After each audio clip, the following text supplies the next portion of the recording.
Buenas noches, doctores. En esta oportunidad agradezco la participación de cada uno de ustedes. Am, en esta oportunidad voy a hablar acerca del papel del laboratorio en dislipidemia. Quien les habla es la médico residente de segundo año, Villanueva Coello Sheila Brigitte, de la especialidad de patología clínica del Hospital Nacional 2 de Mayo. Bueno, para iniciar, la dislipidemia es una alteración en el transporte, en el almacenamiento de los lípidos.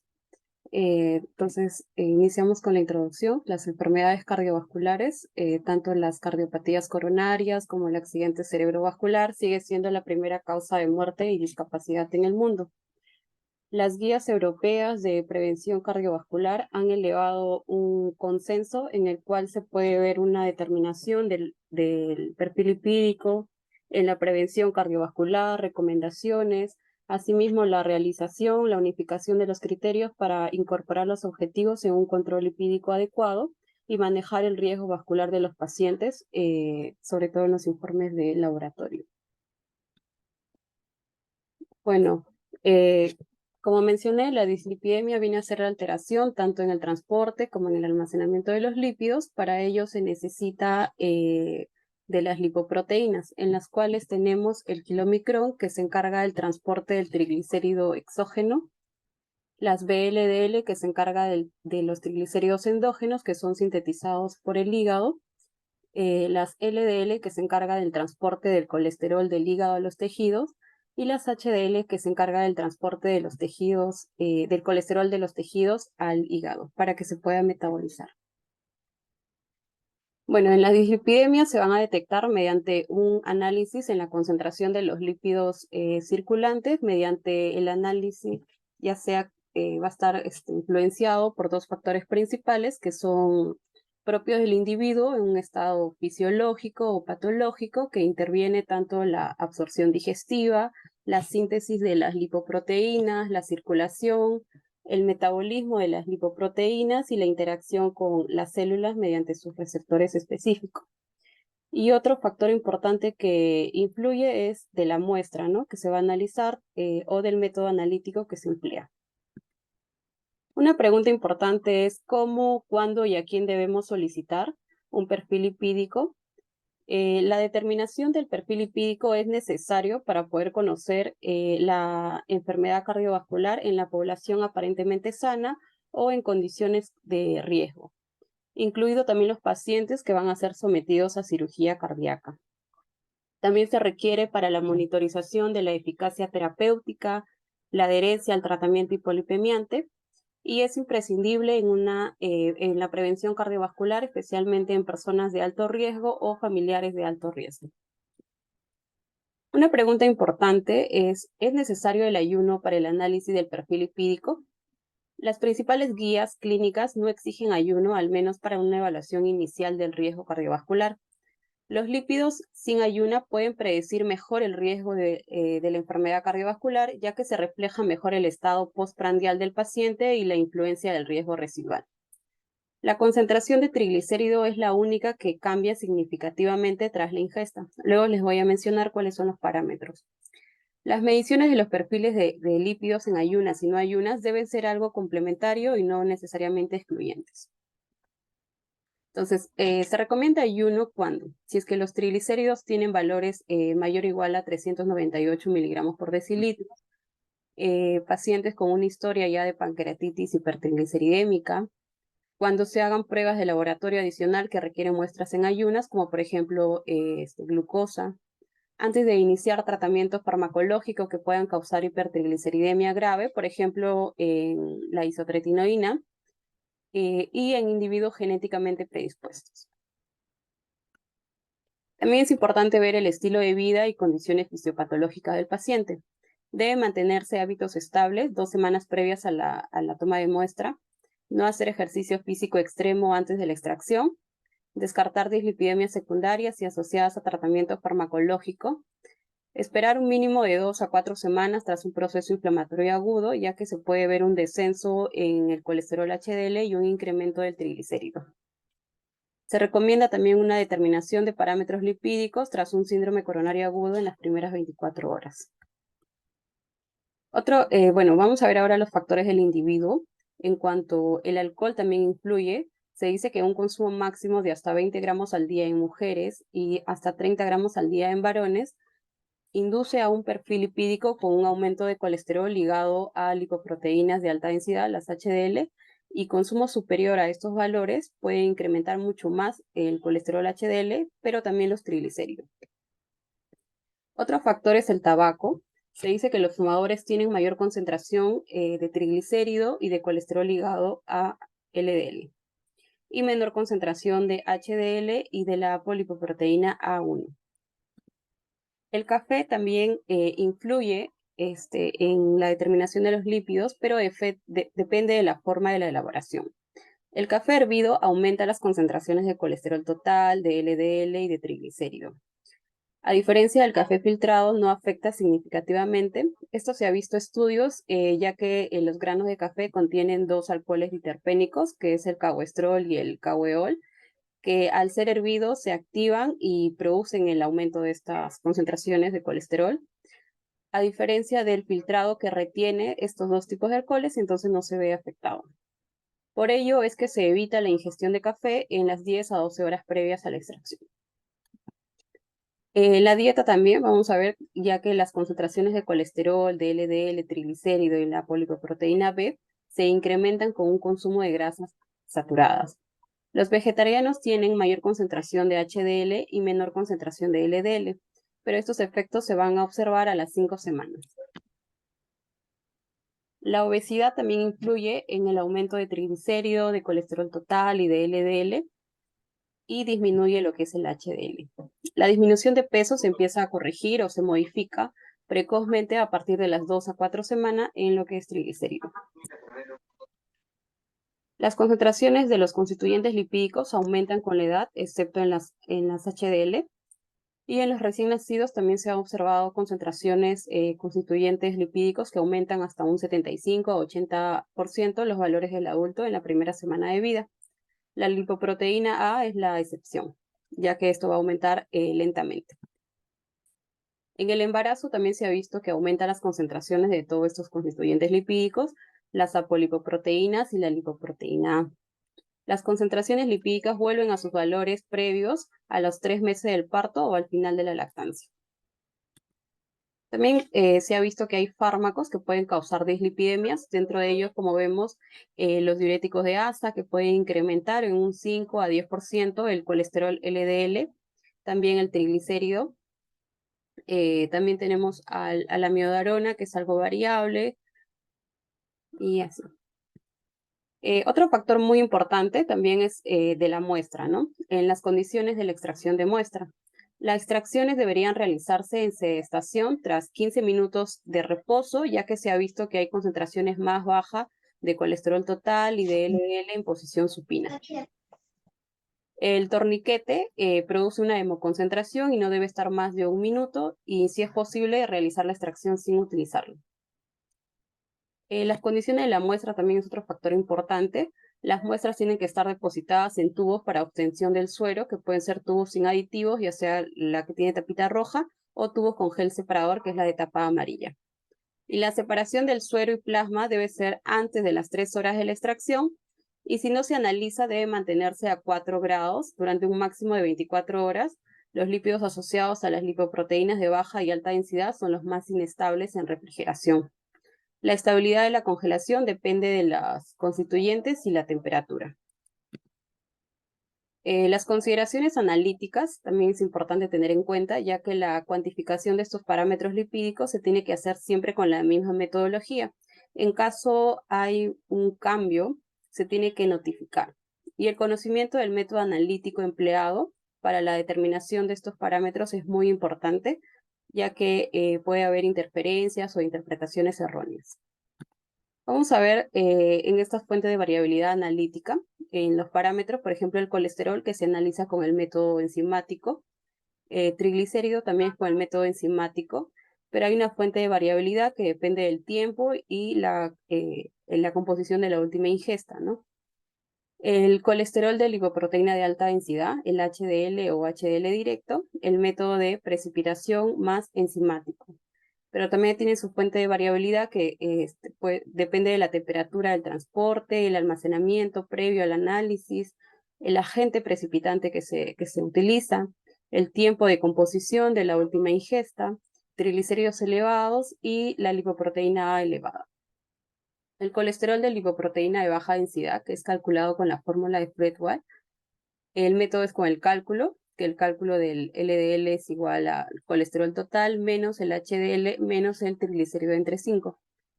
Pero también tiene su fuente de variabilidad que depende del tiempo y la composición de la última ingesta por los triglicéridos elevados y la lipoproteína elevada.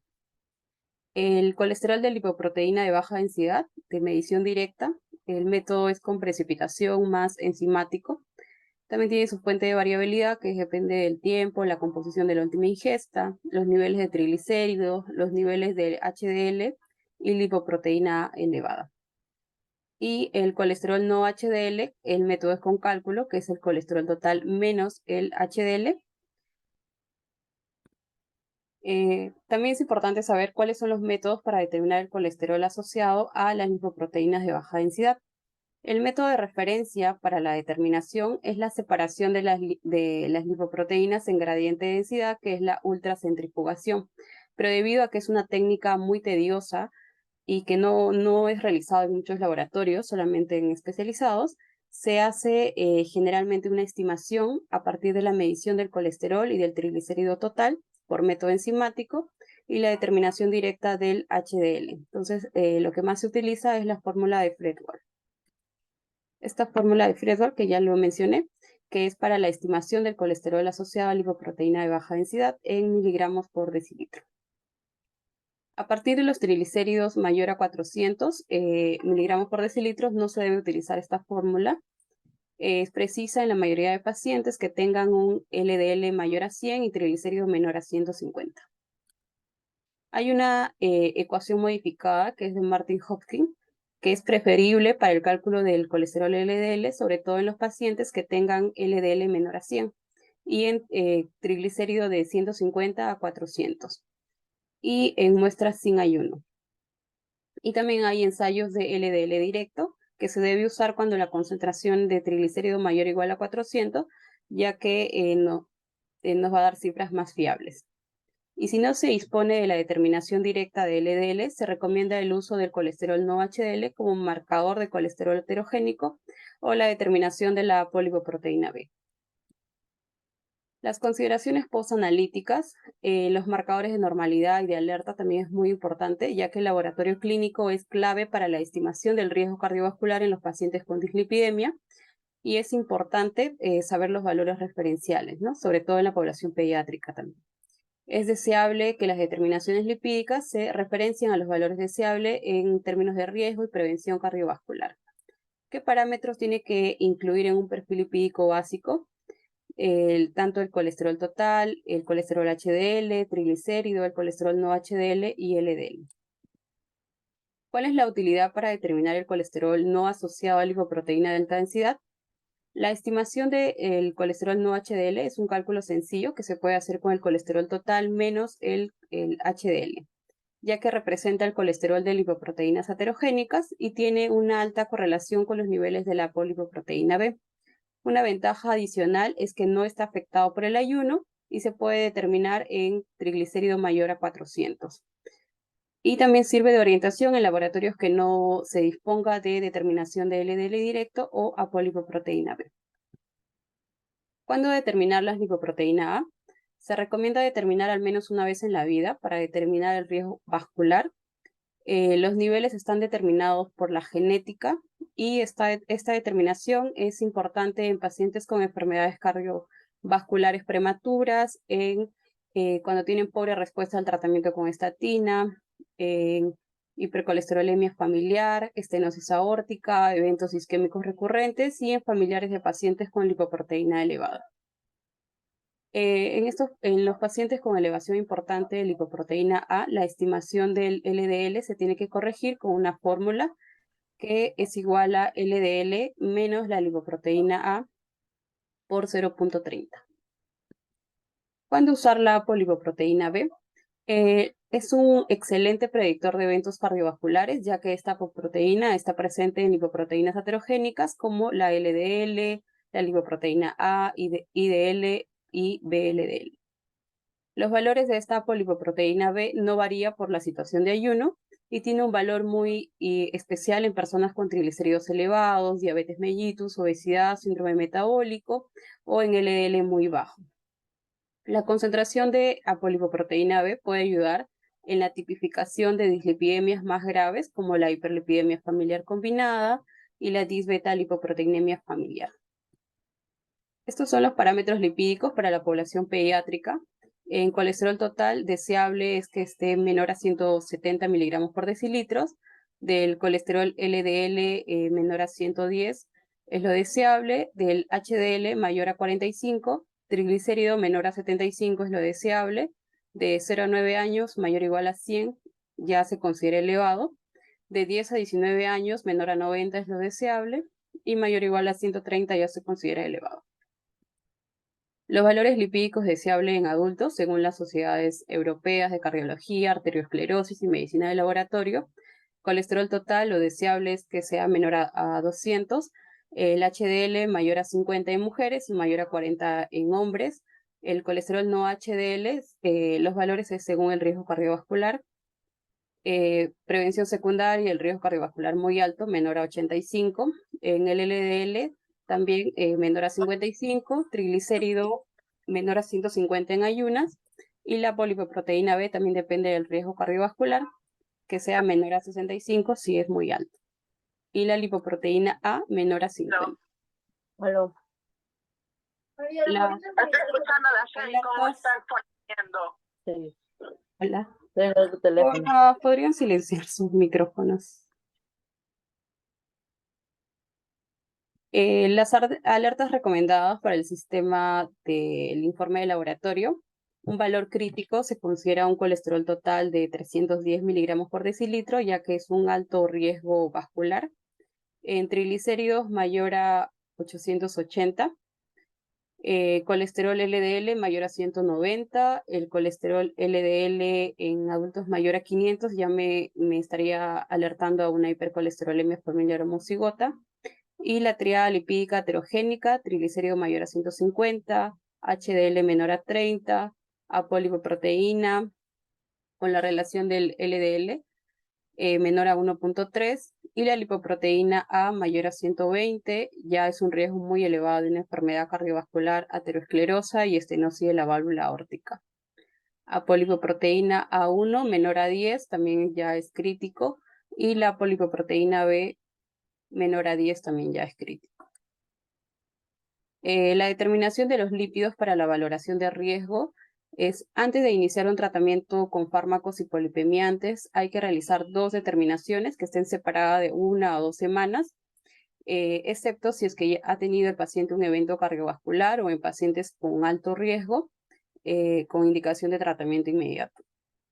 Después de iniciar un tratamiento hipolipemiante, se tiene que repetir la determinación tras un evento vascular aterosclerótico a las 4 o 6 semanas, en pacientes estables desde el punto de vista cardiovascular a las 8 o más o menos 4 semanas, y una vez que el paciente ya alcanzó el objetivo de lípidos óptimos, ¿con qué frecuencia se debe realizar el estudio lipídico? Se debe hacer anualmente.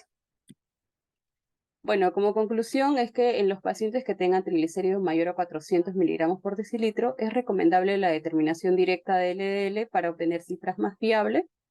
Si la determinación directa de la LDL o la polipoproteína B no está disponible, se puede usar la aproximación del colesterol no HDL y la lipoproteína A se tiene que evaluar al menos una vez en la vida. En los pacientes con hipertrigliceridemia leve o moderada es recomendable la determinación del colesterol no HDL y apolipoproteína B para la valoración del riesgo cardiovascular residual. Esas son las recomendaciones básicas para un informe de perfil lipídico en laboratorios clínicos españoles. Hay una, si es que hay una hipertrigliceridemia, el panel lipídico básico que se debe realizar es un colesterol total, triglicérido, colesterol HDL, LDL, colesterol no HDL y lipoproteína una vez en la vida. en riesgo cardiovascular residual con un control adecuado de LDL, hay que evaluar el colesterol no HDL, la polipoproteína B, y en pacientes, más todavía en pacientes con hipertrigliceridemia leve o moderado. Alerta de laboratorio es importante en los valores anormales referidos a umbrales de tratamiento y dislipidemia grave, ¿no? Muchas gracias. ¿Alguna pregunta? Ok.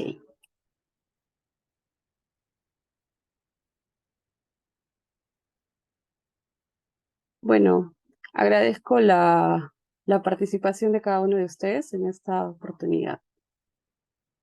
Buenas noches a todos.